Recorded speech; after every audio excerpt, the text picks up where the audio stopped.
Okay, very good. I thought first of all we will try this bell out, check it out, see if it works nicely here. See what it sounds like. It's quite nice, isn't it?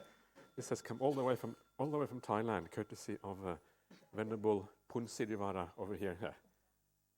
For Indonesia, isn't it? Really? Wow. Okay. That's really cool. Yeah. Okay. Is this a gift to the center here? Yes. Okay. Wow.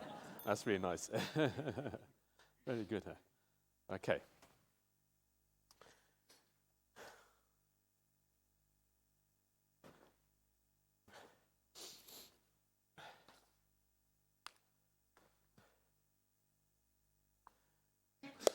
Okay, so let's get back to the suttas again. So we have been looking at some of the suttas that kind of look a little bit at the broader picture and also seeing how they tie in with the Noble Eightfold Path. And there's one more sutta like that, and then we're going to get down to the Noble Eightfold Path a bit more seriously after that.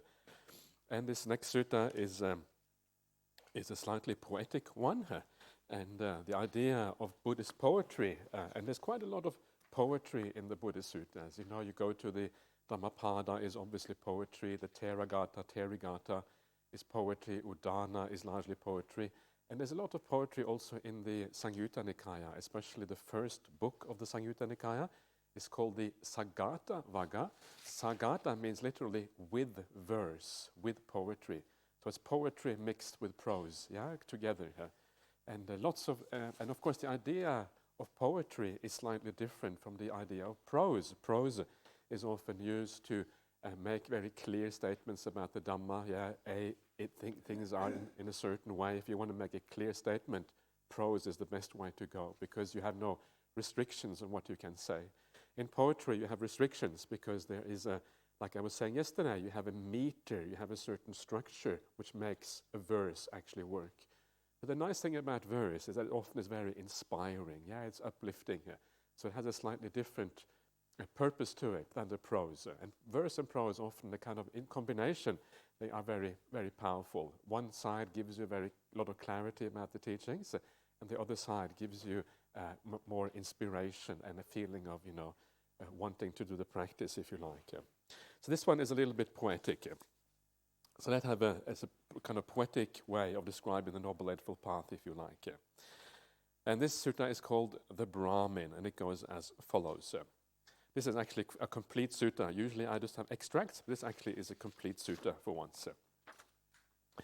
At Savatthi, then in the morning, the Venerable Ananda, the last monk in the line here, he's called Ananda. So I think it's a slightly different Ananda, but then in the morning, the Venerable Ananda, dressed and taking bowl and robe, he entered Savatthi for alms.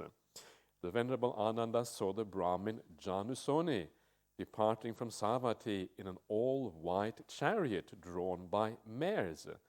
The horses yoked to it were white, its ornaments were white, the chariot was white, its upholstery was white, the reins, goat, and canopy were white. His turban, clothes, and sandals were white, and he was being fanned by a white fan. People having seen this said, "Divine indeed, sir, is this vehicle. It appears to be a divine vehicle indeed, sir." So this here we have quite a well-known character from the sutta as the Brahmin Janusoni. He crops up everywhere in the suttas, and he was obviously a very wealthy Brahmin, and he was said to be working at the court of King Pasenadi of Kosala. He was one of the great monarchs of the time. And he lived in Savatthi. Savatthi was the capital of the famous Kosalan country. Kosalan country was a very large kingdom in the north of India, kind of on the north bank of the river Ganges, stretching from the river Ganges all the way up to the Himalaya mountains pretty much, and also quite wide east to west. And this is where this happened. One of the famous kingdoms of early India, this particular time in India. And of course, this Brahmin Janusoni, being very wealthy, he would live like a wealthy person, and all of these things that you see here, these are like the characteristics of someone who was wealthy in those days. Everything would be in white.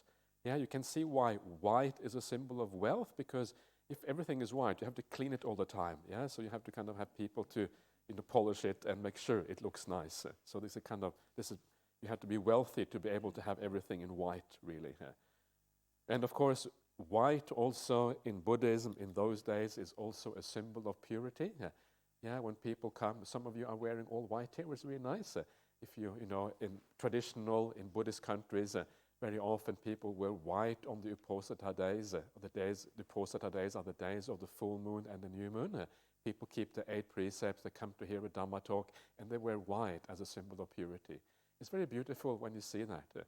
I remember when I was in Sri Lanka a few years ago, I gave a talk in a very large auditorium in Colombo, and there was something almost like 1,500 people present or something for that talk, and everyone wore white. Yeah, absolutely. I didn't see anyone, in that auditorium who wasn't wearing white, except for myself. I wasn't wearing white, but everyone else was wearing white. And it's very beautiful, this kind of large sea of people in front of you, and you get this feeling of everybody being committed to something specific. And of course, what they were doing, I hope so anyway, they were keeping the 8 precepts on the Uposatha day, and they were coming to listen to a Dhamma talk. It was actually it's very beautiful when you see that. So white is a symbol of purity, and that's probably one of the reasons why this Brahmin was wearing white as well. He wanted to be looked upon as a kind of pure person, not some kind of corrupt official. Yeah, and I think he probably was a fairly good person because he had a keen interest in the Dhamma and all of these things. In the Western culture, we have the idea of a candidate, and the candidate apparently, candid is the Latin word for white. So the idea of candidate goes back to the Roman times. When you were standing for the Senate in Rome, you would wear white as a symbol of purity. Yeah, I'm not sure how pure those people were, but that's kind of was the idea anyway. You're supposed to kind of look pure at the very least, pretend to be pure, whatever. So this is the divine vehicle, and then we come to the Dhamma part of this. Then, when the Venerable Ananda had walked for alms in Savatthi and returned from his alms round, after his meal he approached the Blessed One, paid homage to him, sat down to one side, and said to him, "Here, Venerable Sir, in the morning I dressed, and taking bowl and robe, I entered Savatthi for alms. I saw the Brahmin Janusoni departing from Savatthi in an all-white chariot drawn by mares," and then all of this other stuff. And people, having seen this, said, "Divine indeed, sir, is the vehicle. It appears to be a divine vehicle indeed, sir. Is it possible, Venerable Sir, to point out a divine vehicle in this Dhamma and training, this teaching and training?" Dhamma and discipline. This is a Dhamma Vinaya in Pali. Vinaya means like the training. And Dhamma, of course, is the teaching. Yeah, the teaching, in other words, theory and practice, if you like. "It is possible," Ananda, the Blessed One, said. "This is a designation for the Noble Eightfold Path, the divine vehicle, and the vehicle of Dhamma, and the unsurpassed victory in battle." So these are terms the Buddha uses to describe the Noble Eightfold Path, the divine vehicle. Yeah, so if you're practicing the Noble Eightfold Path, you are practicing the divine vehicle. Sounds nice, yeah? Doesn't that sound kind of inspiring? You're on the divine vehicle if you're practicing this path properly. Why is it divine? Well, it is divine for a number of reasons. Of course, it is divine because it leads to happiness from the very beginning. I remember one of the epithets, one of the qualities the Buddha uses to talk about the Dhamma. He calls it is happy in the beginning, happy in the middle, and happy in the end. From the very beginning, you start to get good results by practicing the Dhamma. It is divine in that sense from the very beginning. Yeah, and it leads to gradually to more and more happiness. But as the higher you go on this path, and especially when you get to right stillness, the Samma Samadhi, and the jhanas at the very end of the path, it is literally divine. In the Pali word for divine here is Brahma. Yeah, Brahma being kind of the God of the ancient Brahmanical system. And of course, in Buddhism, that refers to the idea of the Brahma Viharas, the dwelling, living like Brahma, the Metta, the Karuna, the Mudita, and the Upekkha, the four Brahma Viharas. And when you get to the jhanas, that is where you get to that point on the Buddhist path where you actually are in tune with those Brahma realms, those high realms of metta, of compassion and all that. So this path, when it is practiced fully, actually you do experience those realms here, right here in the present here and now. You take part in those realms. You feel like you are in those realms.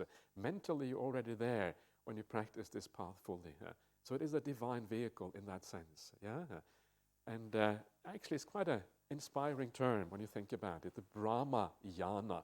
Jhana means vehicle. Yeah, you have the like the Vajrayana, Mahayana, all of those jhana at the end means vehicle. Hinayana is sometimes used. Jhana is the vehicle. Here it's called the Brahmayana, the divine vehicle. The vehicle of Dhamma, yeah, the Dhamma Jhana is what is used here. In other words, it is the Dhamma really is a vehicle. The Dhamma is a vehicle from taking us from our present state of affairs to a much better state of affairs, taking us away from suffering towards more happiness. This is what the Dhamma Jhana is all about. This is the whole purpose of Dhamma. It has no other purpose apart from that. So in a sense, the Dhamma is a vehicle. It is a movement in a very positive direction to give you everything you ever wanted in your life.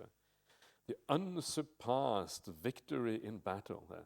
And this is where the Dhamma and the Noble Eightfold Path becomes like completely internalized, and where it becomes completely part of who you are. It is where it leads to the victory in battle, the victory over the defilements, the victory over suffering, and then coming out the other end and achieving the highest happiness that is possible for any living being. This is what the Dhamma is about, achieving quite literally the highest happiness. And that when you get to that other end, then you have achieved that unsurpassed victory in battle. Anuttara Sangama Vijayo, or something like that, is the Pali term behind that. And that is what, again, the Noble Eightfold Path is about. Yeah? Sounds pretty good, doesn't it? Yeah, would you like some of this stuff? Yeah? This is the whole point of it. When you see these things, when it's used in a poetic way, it actually draws out another aspect of these things. It makes it very attractive when you think about it in the right way. It makes you, gets you going on the path. Then the Buddha says, right view, Ananda, when developed and cultivated, has as its final goal the removal of desire, the removal of ill will, and the removal of confusion. And then the same thing for all the other factors of the Noble Eightfold Path. Right intention, right speech, right action, right livelihood, right effort, right mindfulness, right stillness, when developed and cultivated, have as the final goal the removal of desire, the removal of ill will, and the removal of confusion. Yeah, or delusion, you can maybe say here as well. So, in other words, this is how he's describing why it is worthy of those epithets that he has just mentioned. In this way, Ananda, it may be understood how this is a designation for the Noble Eightfold Path, the divine vehicle, the vehicle of Dhamma, and the unsurpassed victory in battle.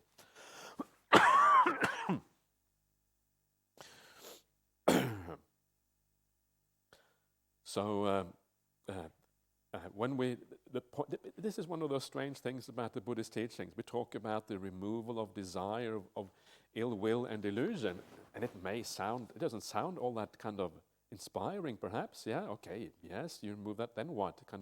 Does that mean, what do you feel then? Do you feel kind of really bland? Do you feel really bored? Or what happens? It doesn't sound very kind of exciting. Yes, you take away desire, take away ill will.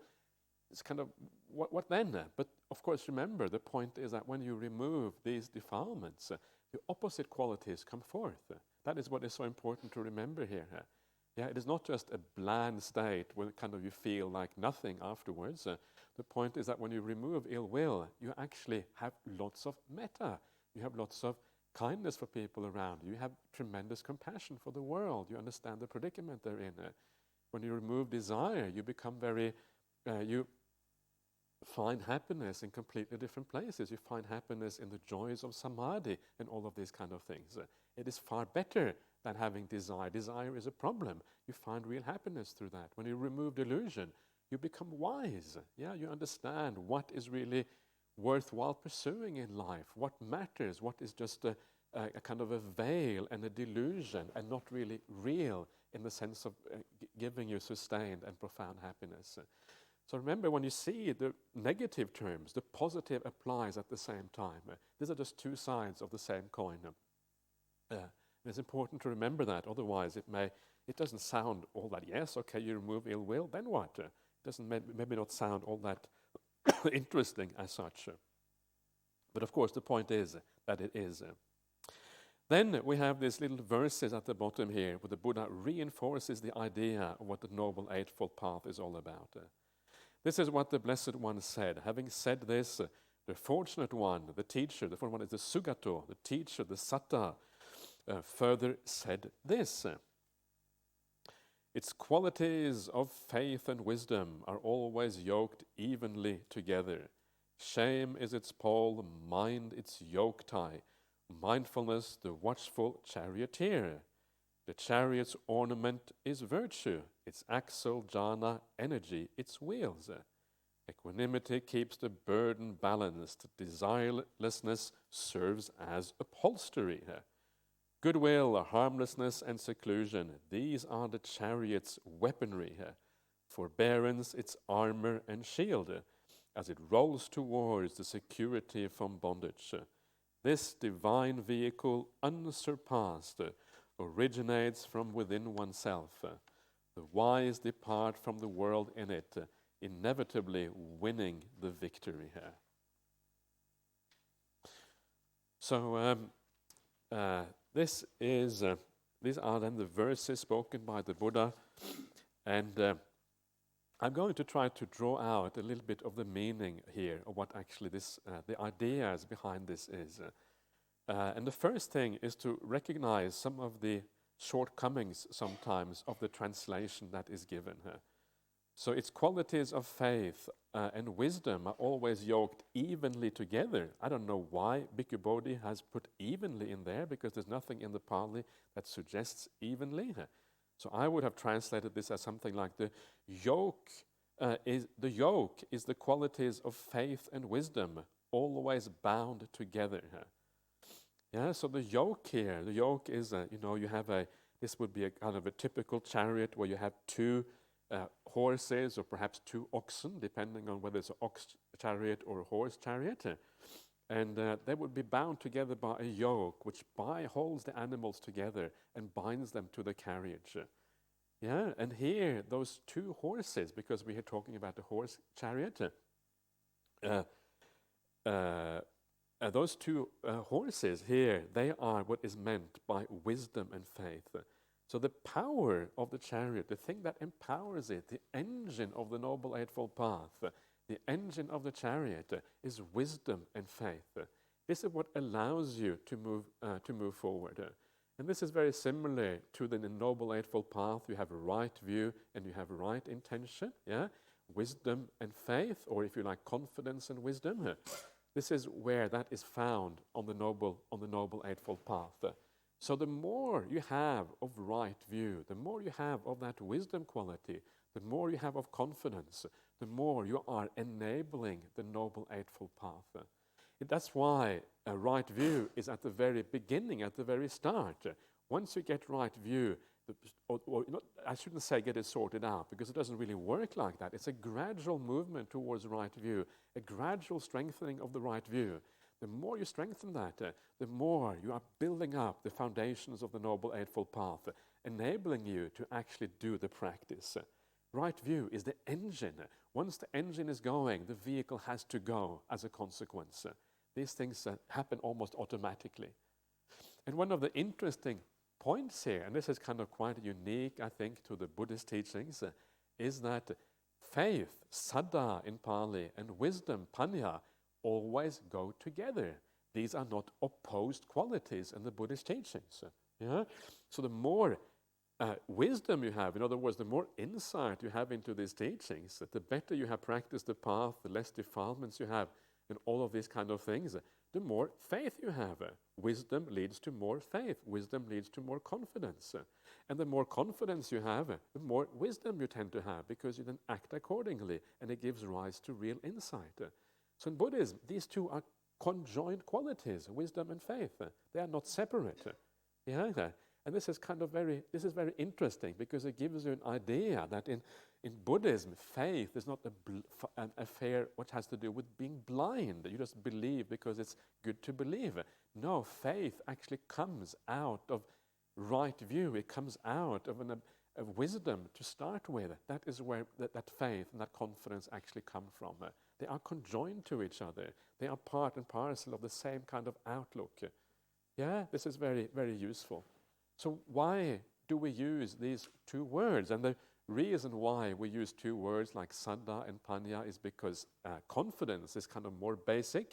You start out with that confidence. It's like a preliminary wisdom, if you like, because you are able to see the beauty of the Dhamma, able to see that the Dhamma actually will get you somewhere, and gradually that preliminary wisdom, preliminary outlook transforms into real understanding and a real experiential insight into reality, into things. And then your confidence becomes confirmed, it becomes stable, it becomes real confidence and real faith that is no longer challengeable. It is kind of unchallengeable, basically, because you have seen these things for yourself. But one of the nice things about the word faith, and this is one of the things that you see in the sutras as well, if you use the word wisdom, it may sound perhaps a bit dry. Yeah, you're wise, you kind of have an understanding of things. But the beautiful thing about the word faith is that faith or confidence has two aspects to it. The confidence is an intellectual assent to the teachings. Yeah, you have confidence that these teachings are correct. But the idea of faith is also an emotion. Yeah, if you have faith in something, it means you feel inspired by those teachings. You feel uplifted by them. You read the Dhamma and you feel, yay, this is really good stuff. And you feel so inspired by this. You feel uplifted. You may feel a sense of joy. So faith has this emotional component, and this is a very important part of this. And this is why the Buddha sometimes uses poetry to lift up our spirits.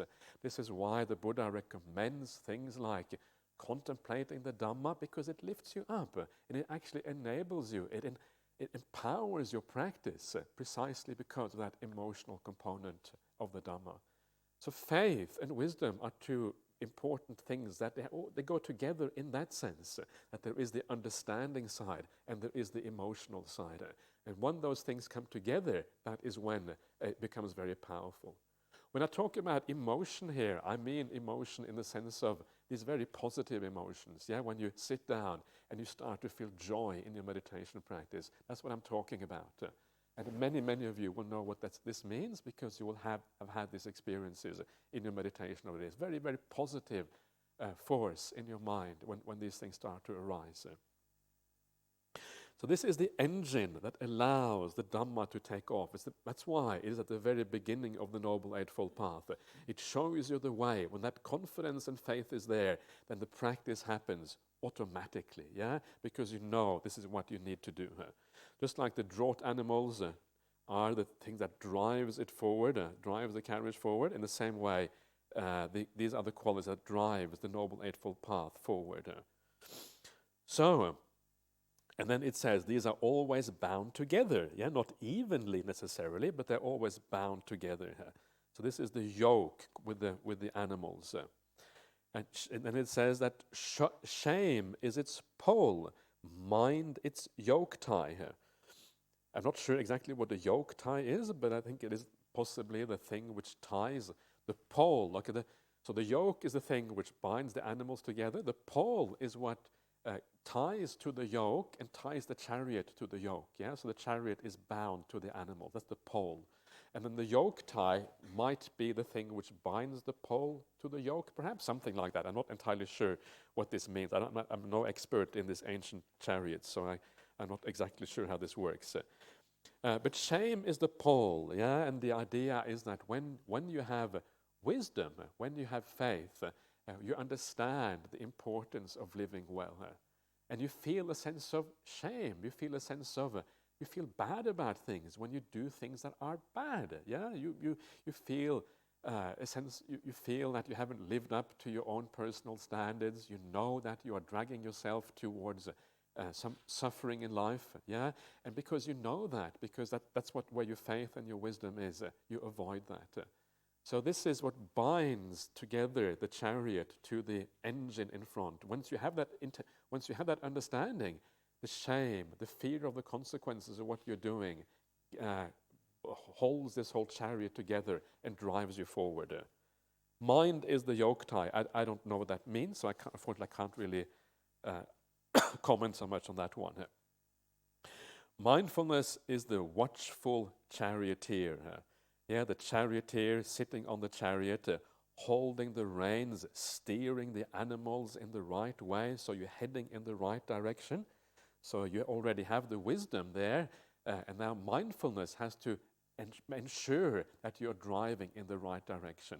Mindfulness is what informs you of what you're doing now, whether it is right or wrong, whether it's appropriate or not. In the suttas, this is often called sampajanya. Sampajanya, often translated as full awareness or clear comprehension. It goes together with mindfulness.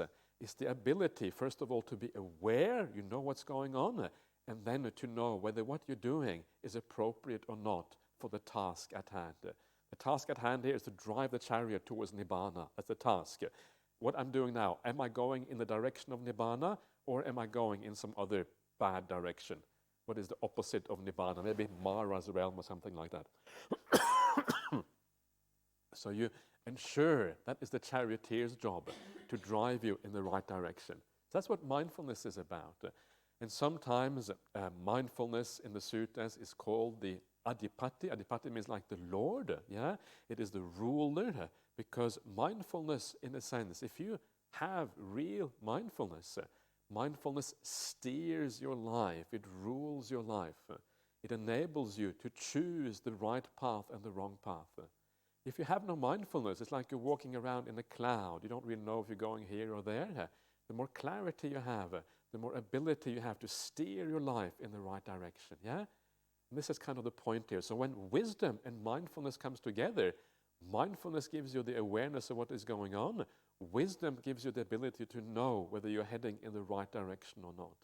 The two coming together is very powerful.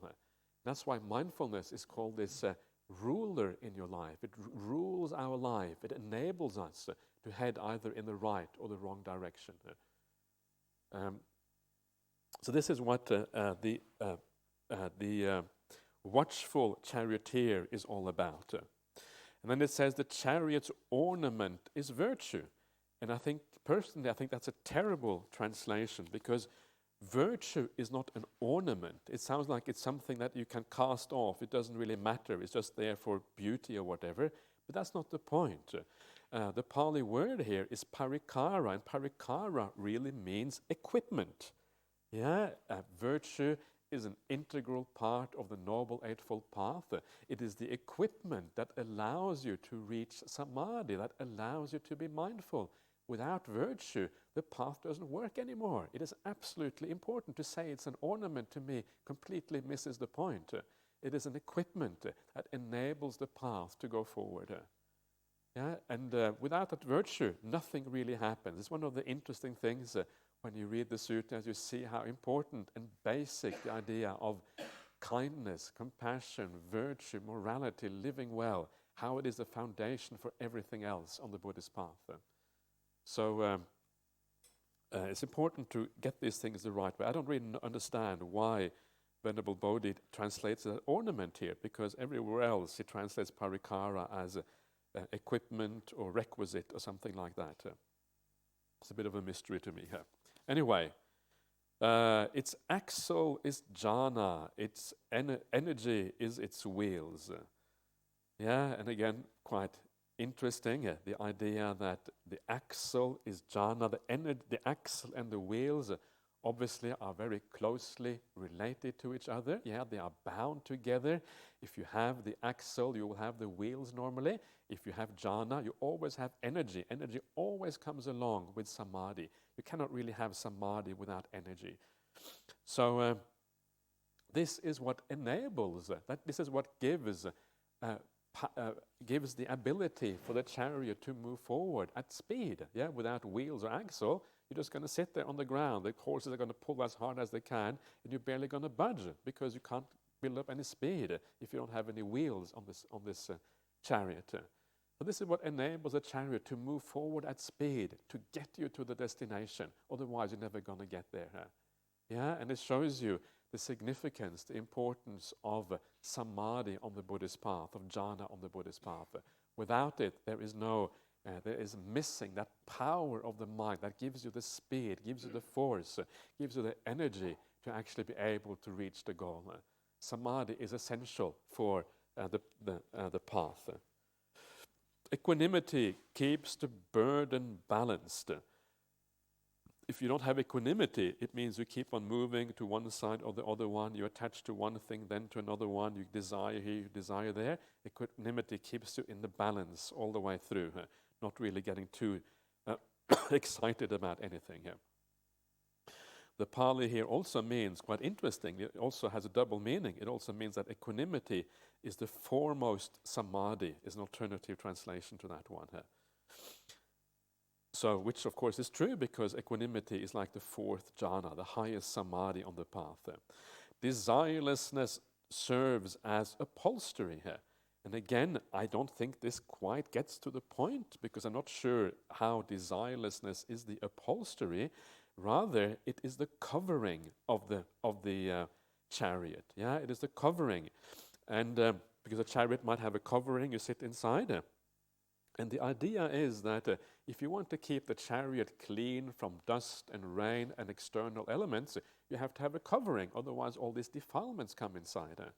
And again, desirelessness is like this ability to keep the defilements out. Yeah. So the desirelessness is the covering of the chariot that keeps the defilements and keep the dirt and keep all the problems out. Goodwill, harmlessness, and seclusion. Yeah, this is goodwill here. Avyapada, harmlessness, ahimsa, and seclusion here is viveka. So these are like the three kind of good qualities of mind. These are the chariot's weaponry here. Yeah, this is kind of one of those beautiful ideas in the Dhamma, that the weapons that we have, weapons here, what is it that we are defending against? What we are defending against is the defilements. What we are defending against is all the difficulties in life. Yeah, when you are coming to the company with a person you find difficult to be around, someone you have always had difficulties with, or you have some kind of hardship in your life, what are the weaponry to be able to deal with that? And in Buddhism, the weaponry is always these very positive things, the idea of goodwill. In other words, metta, karuna, harmlessness is the opposite of being harsh and cruel. In other words, it is the idea of having compassion for people, yeah? And finally, seclusion. It's like coming here to Jhana Grove for a while and kind of being a bit secluded from your ordinary life, coming away from that. That is the weaponry. That is what stops the defilements from arising. That is what enables you to deal with the world in the right way whenever you have difficulties and problems. Yeah, it's very attractive, isn't it? The weaponry, you reverse the whole idea of weaponry to being something very positive instead. This is how you protect yourself, basically, yeah, the weaponry you have. Forbearance is your armor and shield. Forbearance means that you are patient, you are able to bear with things. When other people are difficult or life gets difficult, you're able to deal with it because you have this understanding that allows you to be patient and bear whatever is happening here. And this is as it rolls towards the security from bondage. The security from bondage is nibbana, it is awakening. security from bondage. Yoga, kema. Yoga means binding. Kema means like a liberation from the binding, being bound to the world, bound to samsara, bound to suffering. That is where you're heading. Liberation from all of that. And this is this chariot. So when you look at that chariot there, you can see, if you look carefully, all the factors of the Noble Eightfold Path are there. You have the energy, which is like the effort. You have the jhanas, which is the samadhi, the last factor. The mindfulness is there. The virtue is there. And then the wisdom, right view at the beginning here. So this is that Noble Eightfold Path, which is the divine vehicle. This is how it works. This divine vehicle, unsurpassed, originates from within oneself. It is an internal vehicle. It's a psychological vehicle that you practice, and so that it's all inside of us. The Eightfold Path is an inner path. It's a part of who you are as a person. And the wise depart from the world in it, inevitably winning the victory here. The victory here being the victory over suffering, the victory over problems, the victory of achieving happiness in the world. So there you are. That is the Noble Eightfold Path in poetic terms. The problem with translating poetry, it's very hard to translate poetry in a way that becomes really inspiring. In the original Pali, it would have been very inspiring because it would have had a nice rhythm. It would have kind of, sounded very good. In English, you always have to compromise. You have to ask yourself, should I translate the meaning correct, or should we translate it into a kind of nice sounding poetry? And it's very difficult to make it into as inspiring and as meaningful as the original. So you always lose a few things in translation, unfortunately. But if I read it out in Pali, you probably wouldn't be all that wise afterwards. So it's still useful to have a bit of translation. So there you are. So now we have looked at some of the preliminary suttas, and we had a look at all these beautiful similes of the Buddha, seeing the Noble Eightfold Path as the path in the jungle that leads to this beautiful city. That's what the Noble Eightfold Path is like. It's like a chariot that you drive towards Nibbana. The Noble Eightfold Path is like the raft that you use to cross a river. All of these beautiful similes for the Noble Eightfold Path. And now we want to get into trying to understand how it actually works. And this is what the rest of this retreat is going to be about, looking at this Noble Eightfold Path in detail and drawing out all the implications on how it is practiced. And the next sutta is an overview of the entire path, and I will spend a bit of time explaining how this works. This is the first sutta in the Magga Samyutta. Magga Samyutta is the connected discourses on the Noble Eightfold Path. This is the very first one, so it sets the scene for how one should understand the Noble Eightfold Path. Thus have I heard. On one occasion, the Blessed One was dwelling at Savatthi in Jeta's Grove, Anathapindika's park. There the Blessed One addressed the monks thus. Monks, Venerable Sir, they replied, and the Blessed One said this.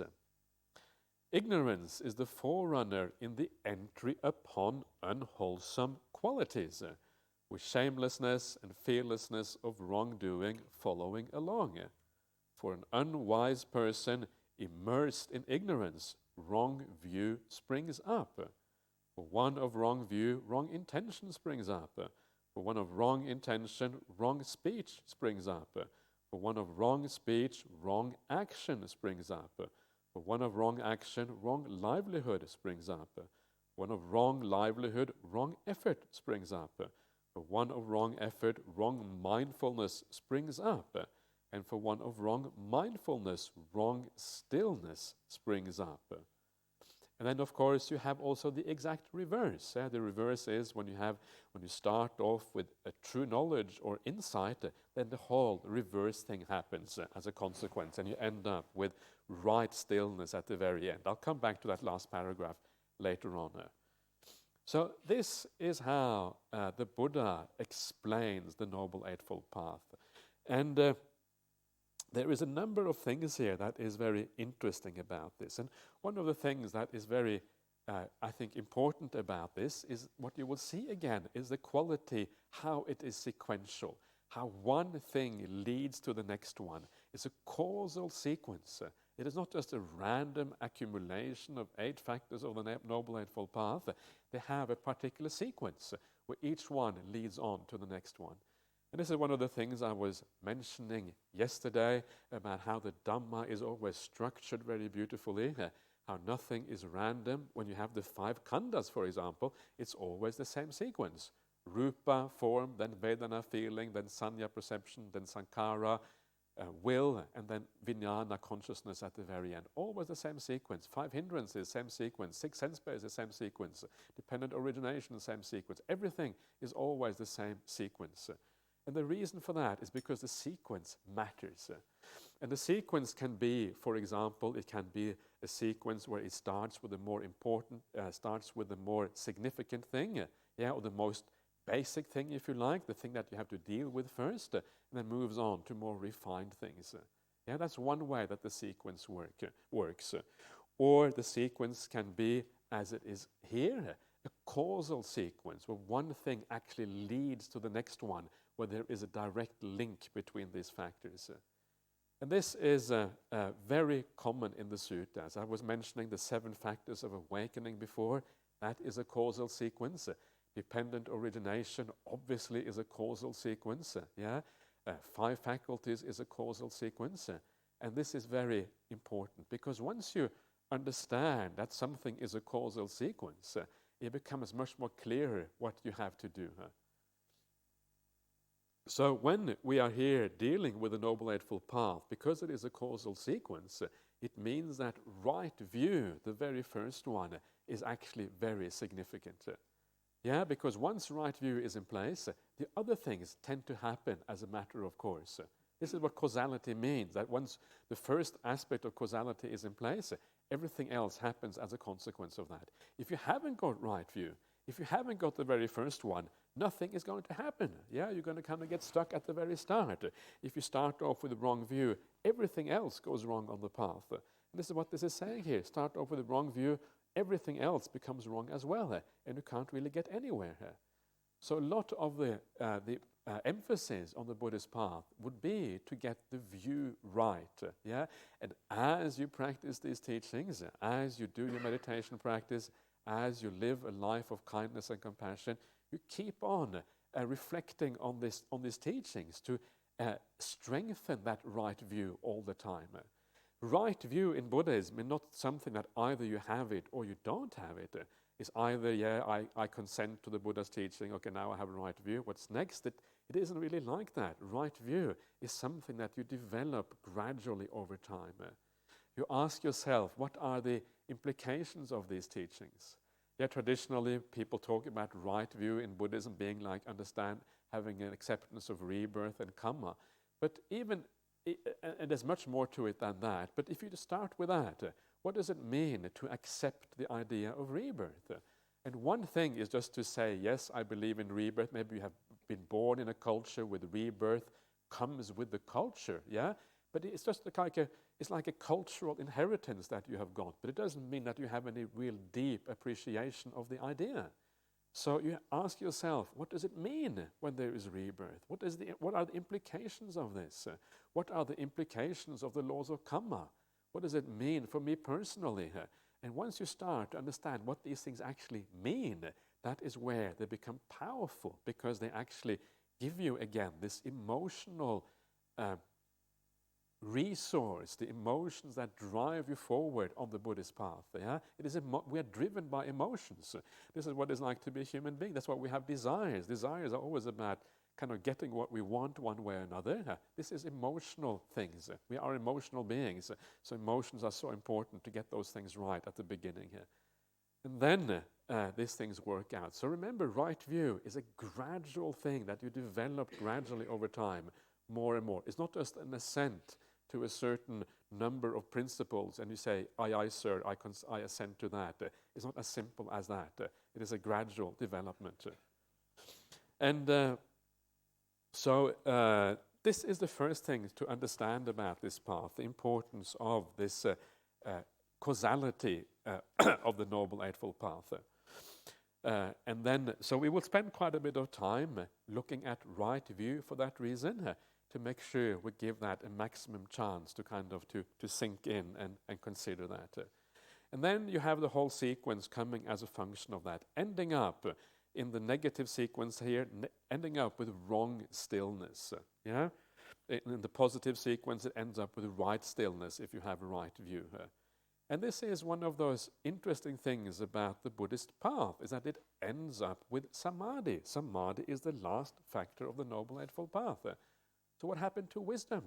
Aren't we supposed to become wise? Aren't we supposed to kind of see things as they actually are? How come samadhi is at the very end of this path? And the reason for that is because what we do, the path is about what we do, is about what we practice. And once you come to right stillness at the end of the path, that stillness is called right if it is imbued with right view from the very beginning. So if it is wrong stillness, it means that it is imbued with wrong view. Stillness imbued with wrong view is wrong stillness. Stillness imbued with right view, is right stillness. Once you have that, what you have is that you have the fuel and you have the flame coming together. The fuel and the flame here is a right view and right stillness coming together. And that's where you have that possibility of gaining insight, because those two are there. And then things can really happen, and you can get this massive renewed understanding of what life and what the world actually is about. So the path goes to right stillness, and then the rest is pretty much automatic, because you are starting off with right view anyway. Yeah, but it's fascinating how the Noble Eightfold Path actually ends with that, and it doesn't really go beyond the right stillness. Of course, in other places in the suttas, it shows you what happens afterwards. You gain the right stillness, it talks about the insights you get and all of that, but it is largely automatic. So, let us have a look at this process in a little bit more detail. Ignorance, ignorance here is avidya. Avidya is exactly the same word as you have at the beginning of dependent origination. I prefer delusion as a translation, because ignorance to me doesn't quite hit the mark. Ignorance often means that you are ignorant of facts, but this has got nothing to do with facts. This has to do, well, a little bit to do with facts, but not that much. It has mostly to do with your outlook on the world, if you have the right outlook or not. Do you... things like non-self and all of these kind of things. So if you are, the more deluded you are, the more that means that you enter upon unwholesome qualities. And these unwholesome qualities are all of the things that follow afterwards, wrong morality and all of these kind of things. And with shamelessness and fearlessness of wrongdoing following along. And this is the problem if you are very deluded, if you don't really understand the importance of morality, if you don't understand the connection between the goodness in your life and happiness, both for yourself and for others, if you don't understand that connection, and that is a very important part of delusion, you're going to act immorally. You're not going to act with kindness. You're not going to be generous, because you're unable to see that connection between the two. And this is...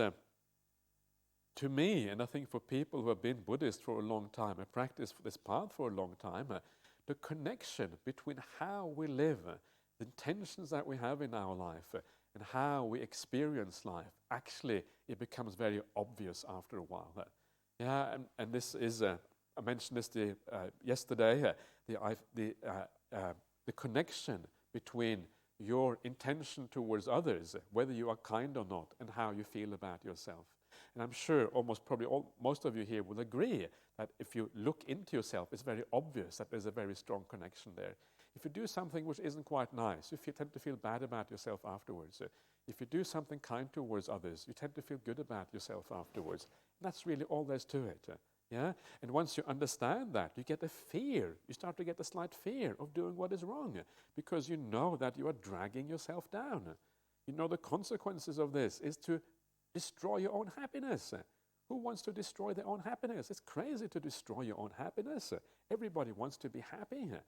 Yeah, so once you get that, you get this sense of fear of wrongdoing because you know the consequences of wrongdoing actually are very severe for yourself and also for the people around you. And you also get a sense of shame. Yeah, what if some very wise person saw you doing something bad? You would feel bad about yourself. Yeah, someone you really respect because they are wise and they see you doing something dodgy. Yeah, I hope please don't do anything dodgy, but. Yeah, they see there's something which isn't quite right, and you feel a little bit ashamed of that. You don't want other people to know, yeah, especially not the people who are your friends in the spiritual life and people you consider wise. You feel slightly ashamed of that, and the shame is there's two kinds of shame. One is what you call socially sanctioned shame. In other words, shame because you don't want other people to know about it. But also there's like a personal shame as well, where you feel kind of unworthy of your acts.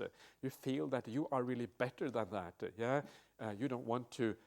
You don't really want to think of yourself in that way. You feel slightly personally ashamed of what you have done because you know this is wrong. This is not appropriate. And when these things come together, they actually become very powerful forces on the Buddhist path. So sometimes in our society, we kind of discourage people from feeling shame, but it depends on what kind of shame it is. In Buddhism, some degree of shame is a positive thing. If it is a type of shame that drives you forward to be kind and a good person, it has a positive effect. There are types of shame that are completely useless, that are just to do with how society judges us, or other people judges us, that has nothing to do with morality. That sort of stuff is pointless. But the kind of shame where you feel slightly wrong about having done something that is inappropriate, it is a positive factor on the Buddhist path. So keep that in mind, yeah? Feeling a bit ashamed of doing something bad actually probably is a good thing because it keeps you on the right track. So you start off with this ignorance, and because of that, you don't really have any shame, you don't fear any wrongdoing, because you grew up in a mafia family and they told you that doing bad is really good. Yeah, so you do all this bad stuff, and then, of course, all of these bad things happen as a consequence. Bad intentions, bad morality, bad effort, and all of that. So let us look at the reverse side. And the reverse side is as follows. True knowledge, this is vidya, or insight, if you like, is the forerunner in the entry upon wholesome qualities, with a sense of shame and fear of wrongdoing following along. For a wise person who has arrived at true knowledge, right view springs up. For one of right view, right intention springs up. For one of right intention, right speech springs up. For one of right speech, right action springs up. For one of right action, right livelihood springs up. For one of right livelihood, right effort springs up. For one of right effort, right mindfulness springs up. And for one of right mindfulness, right stillness springs up. Somebody suggested immersion for samadhi. So you can have right immersion or right stillness at the end, at the very last one there. We can discuss the best translation maybe later on. I haven't got enough time to do that now, but maybe we can discuss that later on. What is an appropriate translation for these words?